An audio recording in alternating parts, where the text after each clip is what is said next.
গুরু রবিদাস বিশ্ব মহাপীঠের প্রচেষ্টায় আজকে যখন আমরা প্রয়াগরাজে যেভাবে আমাদের রথ যখন যাত্রা হয়, নানা মঠের আখড়া যেভাবে যায়, আপনাদের সুখবর এখন থেকে রবিদাসজির আখড়াও এখন থেকে যাবে।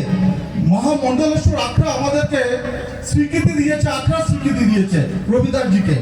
এবং এখন থেকে যখন আমরা পূর্ণ গঙ্গা স্নানের জন্য যাব, তখন আমাদের মহাপুরুষ রবিদাসজিরও একটা রথ যাবে। এই আখড়া স্বীকৃতি সোনপুর রবিদাস বিশ্ব মহাপীঠের মাধ্যমে হয়েছে। এই জন্য এখন থেকে আমাদের গৌরবের বিষয়, আমরা গুরুজির রথেও আমরা গঙ্গা স্নানের জন্য যেতে পারবো। এটা এক একভাবে আমাদের সোনপুর রবিদাস বিশ্ব মহাপীঠের যেটা ইন্টারন্যাশনাল প্রেসিডেন্ট দুষ্মন কুমার গৌতমজির প্রচেষ্টা হয়েছে। আমি আজকে দিন আর বিশেষ কিছু বলতে যাচ্ছি না। গুরুজির আদর্শে আদর্শিত হয়ে সবাই যেন অন্তর দিয়ে ওনাকে শ্রদ্ধা জানাতে পারি আজকের দিনে, এবং আগামী দিনে আমরা সবাই যেন একসাথে চলতে পারি, এটাই কাম্য করে আজকের ভাষণ আমি এখানে শেষ করছি। ধন্যবাদ সবাই। ধন্যবাদ সমীরণ ফুলমালী মহাশয়।